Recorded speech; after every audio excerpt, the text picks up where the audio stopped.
अस्सलाम वालेकुम नाज़रीन, मैं हूँ आलिया ख़ान और आप YouTube channel Alia Khan official देख रहे हैं।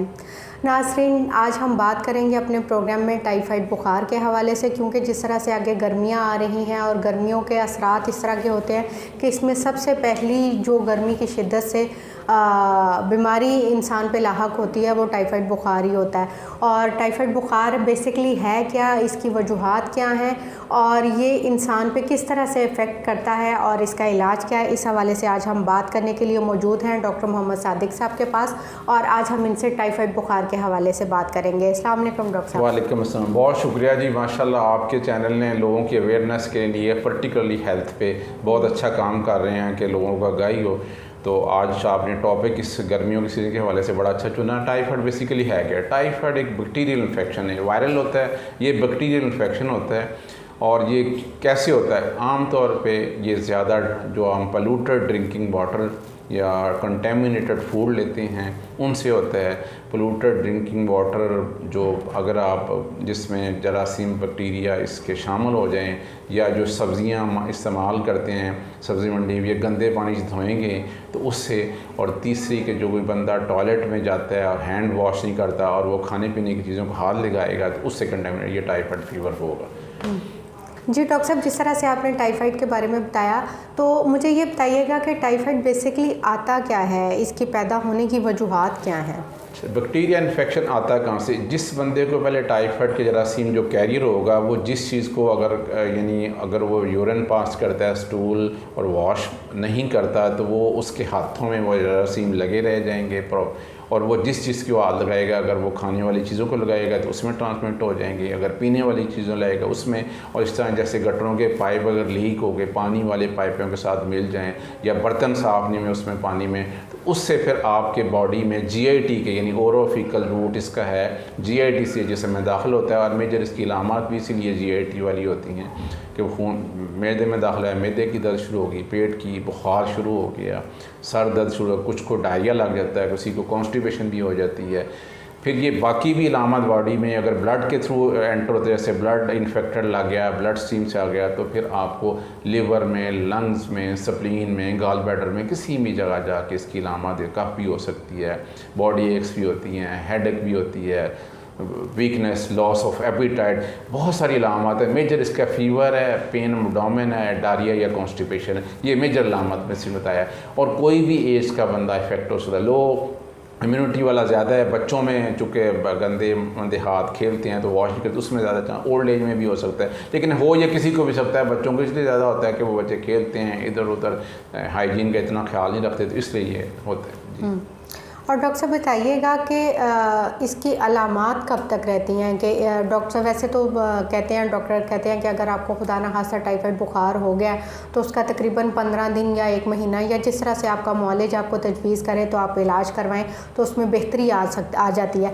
लेकिन आप बताइएगा कि वैसे इसकी अलामात रहती कब तक हैं? अच्छा, इसकी अलामत तकरीबन दूसरे से तीसरे दिन यानी इन्फेक्शन होने के बाद, और ये मैक्सिमम 6 वीक तक रह सकती हैं। अगर आप अनट्रीटेड छोड़ रहे हैं तो 2 वीक से 6 वीक तक अलामत रह सकती हैं। अगर नहीं दवाई खाती है तो ये तब भी सेटल हो जाता है, अगर बहुत सीवियर नहीं है।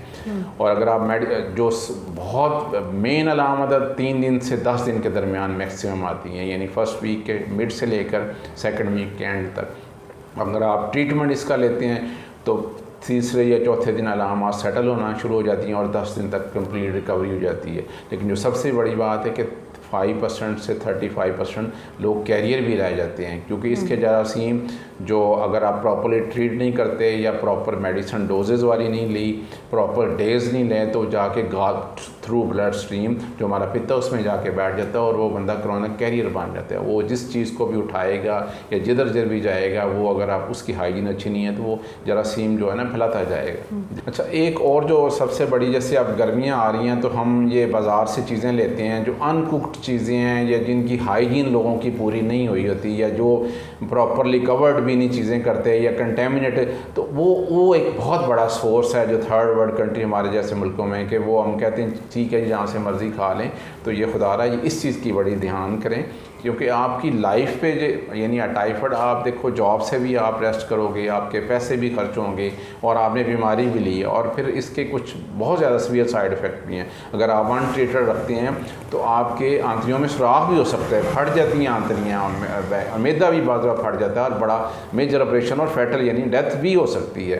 तो इसलिए इसका अगर ट्रीटमेंट है 100% ट्रीटमेंट 10 से 14 दिन तक या जितना आपका मुआलज बताता है टीकों की सूरत में या गोलियों में, तो इलाज मुमकिन है, तो क्यों ना इसका इलाज किया जाए। और सबसे बड़ी बात है कि इससे हमने बचना कैसे, और बचने की सबसे बढ़िया है कि आपने अपनी अच्छी हाइजीन रखनी है। आपने बॉयल्ड वाटर या नॉन कंटेमिनेटेड साफ़ सुथरा पानी पिए, खुराक जो है वो आपकी अच्छी प्रॉपर हाइजीन वाली होनी चाहिए। और जो ख़ास तौर पे जो टाइफाइड का पेशेंट है ना, वो इन चीज़ों को हाथ ना लगाए, उसका टावल नहीं इस्तेमाल करना चाहिए, उसका गिलास नहीं इस्तेमाल कर, उसके नैपकिन नहीं इस्तेमाल करना, जैसे ओटो में हो जाता है खाया चले गए। और तीसरी जो टाइफाइड का पेशेंट है उसको प्रॉपर रेस्ट करनी चाहिए, कम से कम 10 दिन या 14 दिन। प्रॉपर लॉट ऑफ ड्रिंक्स लेने चाहिए, फ्रूट्स ले, हेल्दी यानी डाइट ले, और इंशाल्लाह फ़र्स्ट क्लास रिकवरी हो जाती है। ये इसकी मेन है। दवाई के साथ रेस्ट करे, अच्छी खुराक खाए, फ्रूट्स जितने अवेलेबल हैं खाए, और घर की चीज़ें बनी हुई खाए, बाज़ार की कंटेमिनेटेड चीज़ें ज़्यादा ना खाए, तो 100% रिकवरी हो जाती है। डॉक्टर साहब, जिस तरह से आप बात कर रहे थे टाइफाइड बुखार की, और इसमें मुकम्मल इलाज की ज़रूरत होती है, एहतियात की ज़रूरत होती है।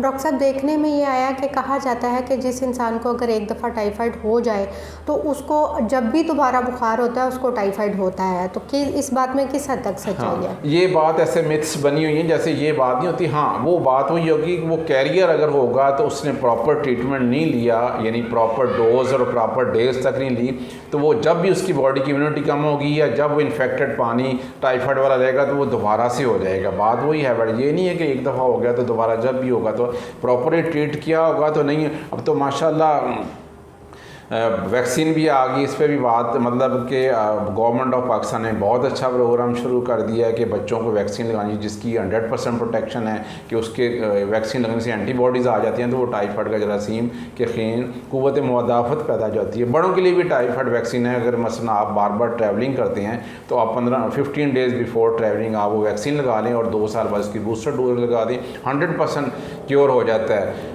ये कोई ऐसी बात नहीं है कि ये अनट्रीटेड है और ये बस हमेशा होता ही रहना। तो ये असल बात वही है कि हाइजीन अच्छी रखें, साफ़ पानी पिएँ और साफ़ खुराक खाएँ। वैसे भी सफाई निस्फ़ान है, तो कोई ऐसी बात नहीं है कि इससे बच सकते हैं।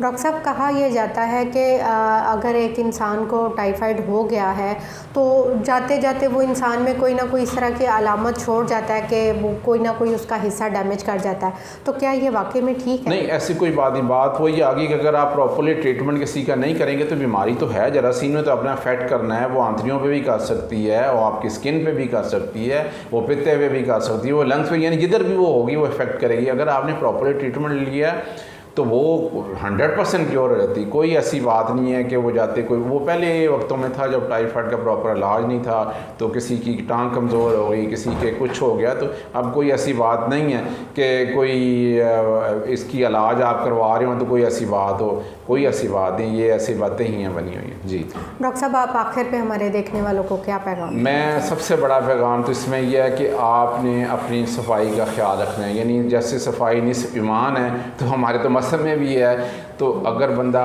साफ़ पानी पीता है, अपनी सफाई टॉयलेट ट्रेनिंग उसकी प्रॉपर है, तो और इस तरह इधर उधर की चीज़ें नहीं खानी चाहिए, गंदी मंदी गले सड़े फल हैं या खाने, तो मेरा नहीं ख्याल कोई। इससे अलावा भी आप हेपेटाइटिस ए से बच सकते हैं, आप डायरिया से बच सकते हैं, सिर्फ टाइफाइड नहीं, और बहुत सारी बीमारियों से भी आप बच सकते हैं।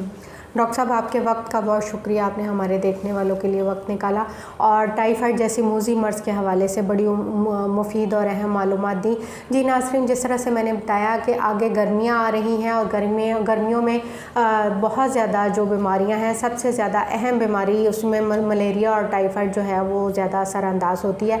तो जिस तरह से डॉक्टर साहब ने बताया कि ये 100% काबिल इलाज मर्ज़ है और इसको आप जो है ना, इसका इलाज अधूरा मत छोड़ें, इसमें मुकम्मल एहतियात मुताबारात और मुकम्मल अपना इलाज मुकम्मल करें, और ये 100% काबिल इलाज है। जिस तरह से डॉक्टर साहब ने अब इसकी एहतियाती तदाबीर बताई हैं उन पर ज़रूर अमल करें, और ख़ास तौर पर अपने इलाज की अपने मर्ज़ की तशख़ीस ज़रूर कराएं।